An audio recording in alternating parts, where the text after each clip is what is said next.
Hi, everyone. Today, I have a very special guest, a guy who sold his last venture for $230 million.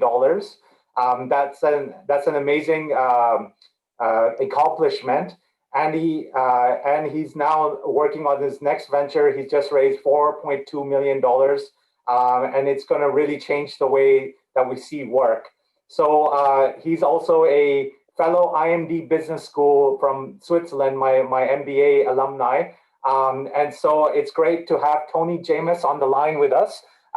Thanks, Tony, for being on. And just for those of you, because you're now, I'm seeing you more and more on LinkedIn and being more social, but people that haven't heard of you, can you tell us your backstory before you started Nexmo, and how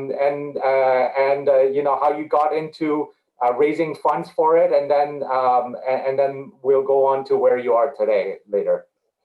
Great. Well, Amir, thank you for having me on the show, and hello everyone. So let me first introduce myself. So I'm a software entrepreneur, and my story starts in Beirut. I was born in Lebanon in 1980. And then I grew up there. I spent the first 17 years of my life in this very interesting phase of Lebanon. Was really in a civil war and exiting a civil war. But then when I was 17, I got this very unique chance to immigrate to France and study computer science. And that kind of got me plugged into, let's call it, the Western economy, and I was able to grow and develop by interacting with this kind of more evolved and developed economy. And 10 years ago, right after IMD, actually, we did the same school here with Amir, the MBA business school in Switzerland. And when I graduated, I started a business 10 years ago called Nexmo.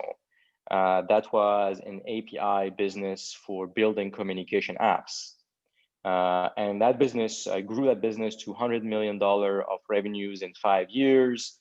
And then we took it public by merging with a company on the NASDAQ called Vonage, and then tripled their market cap in 2 years. And I left back in mid 2018. And I decided more recently, mid 2019, I want to start another company, and I started Oyster, which is a distributed HR management platform that makes it easy for any company to employ anybody anywhere.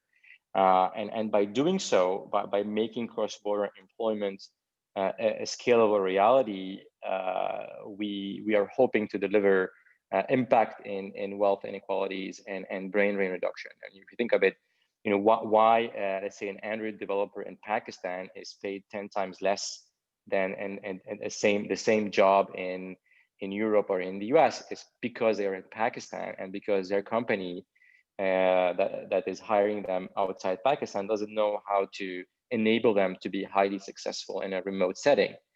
So our company is focused on solving that problem at scale. Awesome. So let's start with your journey with Nexmo, and how did you come up with your idea? And so, like, people that are listening can see, okay, how does $100 million idea come? And how did you get your first seed investment? And why did you go for investment rather than bootstrapping? Okay, so let's start with the first question, which is how do you come up with the idea?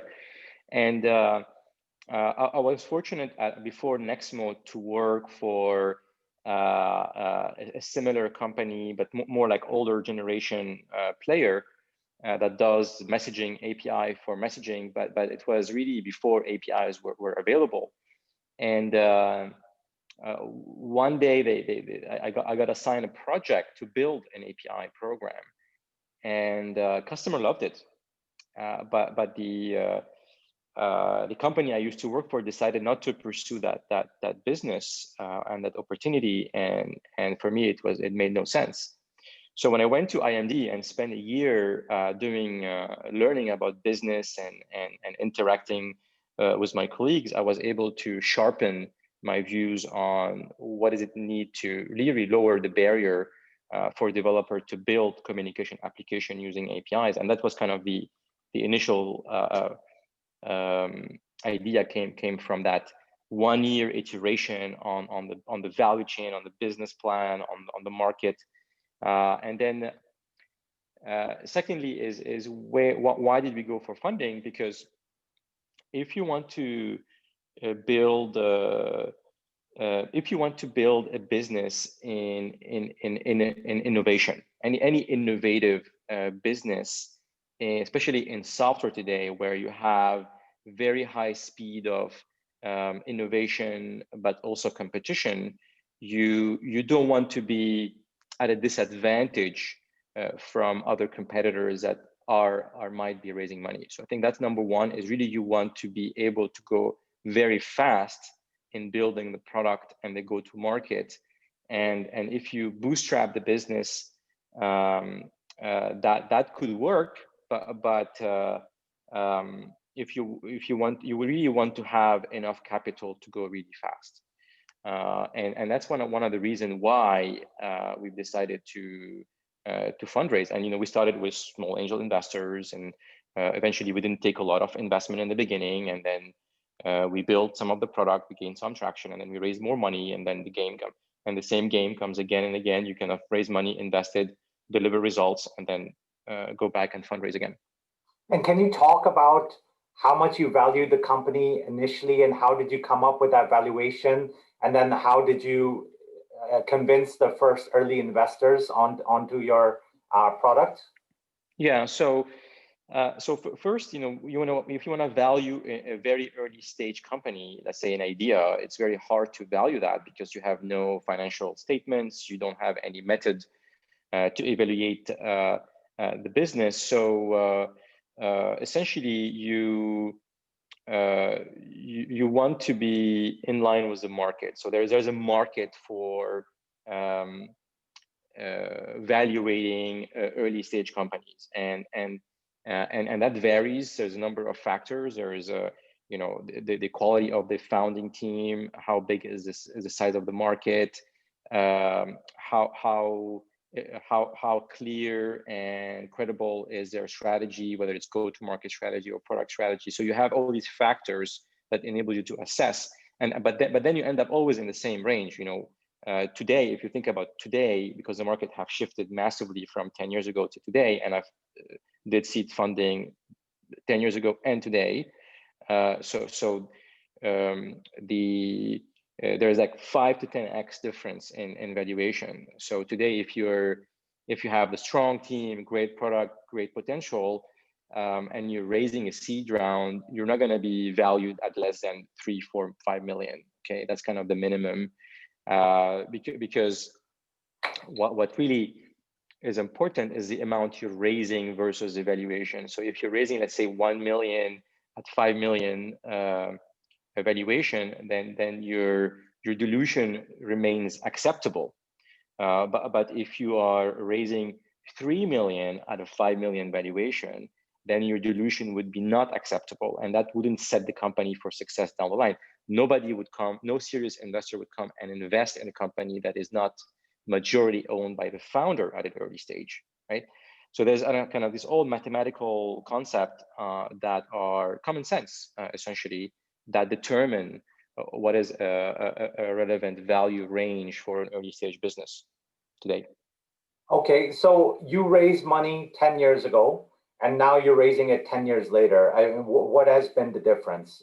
And you just raised during the coronavirus thing as well, where I'm assuming you're not meeting people, you're doing it on Zoom as well. So there's no face-to-face, there's no handshake being done. How's that going as well? Yeah. So what changed from 10 years to today, I think first there's much more investors in the market, and there's much more money that's been assigned to invest in early stage technology businesses than 10 years ago. So to give you an example, my first seed round at Nexmo, we raised $500,000. My first seed round on Oyster, we raised $4.2 million. Now, obviously, I'm a repeat founder, so you would expect to raise more money because of the track record. but still, I mean, there's like a big gap between 10 years ago and today. So the size of the check for the early stage have changed, and the amount of competition on the VC side has also increased.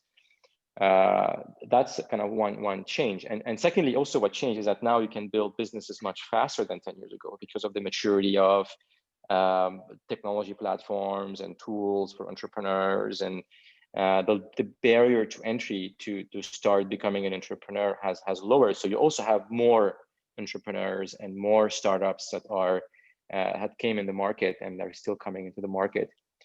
And obviously, what's happening with COVID is actually creating a boost to the technology sector. COVID have accelerated all technology trends, especially let's call it digital transformation,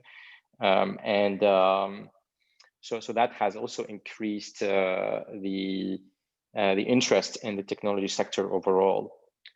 So now the second question you've asked is how do you raise money without meeting investors? It's a very important question because traditionally investors they are used to meeting people before writing a check. So which means that you need to understand why they need to meet people, and it's primarily to build trust and to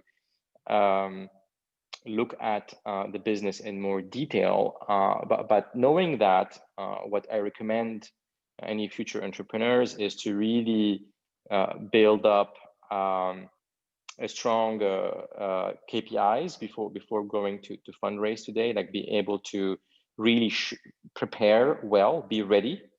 You have to work on your pitch deck, 57 times. That's the number of iteration we've done on our pitch deck, and really deliver a good result in your pitching, and so you have to practice that. You can't take that lightly today because everything is happening on video, and there's other ways that you can build trust with the VC. You can prepare a reference list that they can call upon to check who you are and your track record, and also because it's fundraising is becoming a remote fundraising process. There are a number of tools you can use to adapt to that. So, for instance, in our current fundraising process, we recorded videos that we sent to investor ahead of time. We created a teaser, like a one-page teaser, but also a deck, and also a financial model to show that we know what we're doing and we can project the future, to increasing the trust with the team. And we've also, when we were doing through due diligence, we also used kind of asynchronous work tools like Notion to provide a better experience for investors to consume these data, and all of that combined increases the trust that you build with the investor and eventually lead to a better outcome. And how did you get convinced, like 10 years ago, who were the initial investors? Like, were there friends and family? And how much equity did you give away for 500K? Good question. So they were a combination. So there was a small institutional investor that came in with another angel that I sourced. So one angel and one small institutional investor that put in the 500K, and in total, I think we valued the company at like 2.5 million at that time, which means they got less than 20% of the business. Okay. And how did you raise it now? 4.2 million. What did you value the company at? So that's not public information. Okay. Yeah. But again, it's not very hard to guess that, because you don't want to dilute too much in the beginning. Let's say you take 20% dilution is like I would say 15 to 20% dilution would be market. Yeah. So you can work out the numbers. Okay, and the initial investors, like you got the investors 10 years ago, you were based in Switzerland. You think you know, like we're both working in an industry where we think that the world will be more equal, but if you're based out in Afghanistan and trying to raise that money, it's going to be a lot tougher than if you're based out in Geneva or Lausanne or you know, San Francisco. Was that the case? I mean, would you have been able to raise that money from Lebanon? No, the world is unequal when it comes to fundraising. That's a reality, and the world has been so far unequal. And if you are in the Silicon Valley, you have a higher chance, and then if you're Europe, you have a bit lower chance, but still high. And then if you're an emerging country, you have very little chance, right? Now the world is changing. Okay, so the world is changing because now the investor community are realizing that actually their own portfolio companies are going remote and building distributed teams and hiring people from all over the world. That's why we created Oyster anyway. And what what's going to happen, and it's probably not going to happen in the immediate term, but as these talent, let's say you're a great developer from Pakistan, and now instead of working for a small company in Pakistan, you're working for a hot startup in London or in New York, okay? So you're gonna work there for 4 or 5 years, grow, get plugged into the ecosystem of VC-backed companies, and then you'll be able to start a new company in Pakistan, and then you're much more credible to raise because you have the track record, you've worked for a VC-backed company in the past, you're probably connected to some of the VC community, so it's going to become much easier for you to raise money in 5 years from now. But I think to get there, we need to enable companies in the West to actually employ talent anywhere in the world, and then we can start breaking out this concentration of talent and money in very few expensive cities in the world, like San Francisco or London. So talk me through your vision for OysterHR. What's the company about? Why did you come up with it? You know, I really, because as a British Pakistani, I'm loving the concept. You know, an average university student in Pakistan, a graduate, will make £120 a month, and an average university graduate in London will make £2,000 a month.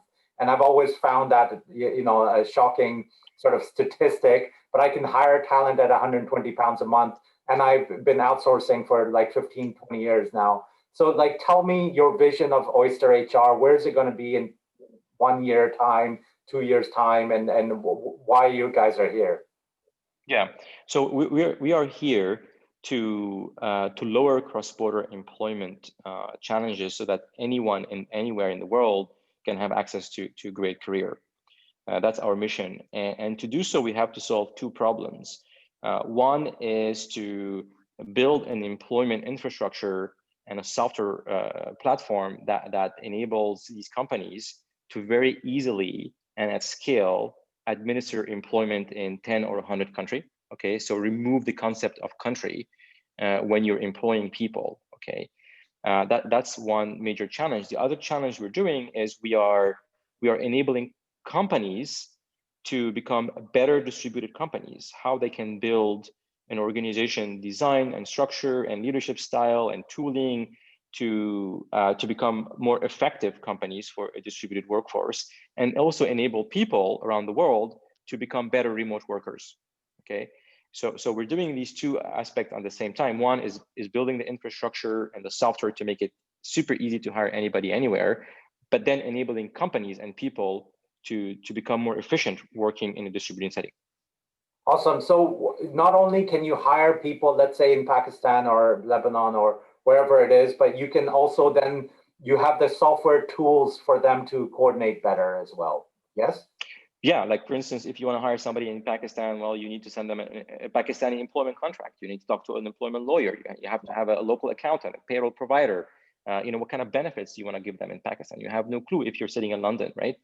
And you don't want to do that. So what you do is you go online, you put the name of the person, their email, their position detail, their salary. You click hire. It sends a local employment contract to that person in Pakistan. They are hired by a local entity, by Oyster, and then you and then from an operational standpoint, you use our platform to manage the payroll, pay the benefits, and it's the same experience whether it's in 5 countries or 100 countries. And why could you not just subcontract them? Like, let's say right now I have a team. Like, could I not just pay them as a subcontractor?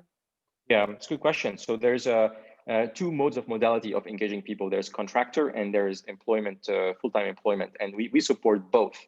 And we also we guide the employer to make the right choice between full-time employment and contractor. Now, in many developed countries, you have regulation that prevent employers to employ people as contractor. And the UK is a good example of that. Because government believe that you're not compliant when it comes to your employment taxes. Now, in many emerging countries, that regulation is not there. So companies can, without taking any risk, employ somebody as a contractor. However, there are some countries where people want to be employed because they get some benefits from the government. They get social security coverage, they get health insurance, they get a pension.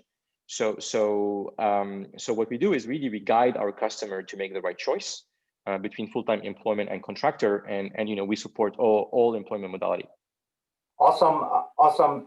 Thanks, Tony. I know you've got to rush off, but basically, where can people link to you and find out more about Oyster and what you're up to now?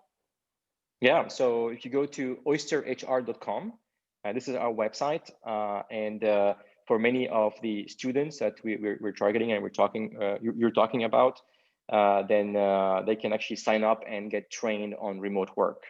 That's something we're providing for free, and also you can find me on LinkedIn. Okay, and why the name Oyster, by the way, OysterHR? Because I'm sure you're familiar with this Shakespearean expression, "The world is your oyster," and and it works both ways. It works for the companies because now they can tap into a very diverse and global talent pool, but it works also for the individual because now they are not bound by their local economy. The world, their oyster, they can find job anywhere. Awesome. Tony Jamous, who sold his first company for $230 million, took it from 0 to 100 million within 5 years. And I'm sure this one will be the next unicorn and even have a bigger impact on the world. Check out Nexmo, or now it's a part of Vonage as well, just to see his previous work. Thanks a lot, Tony. Thanks for being on.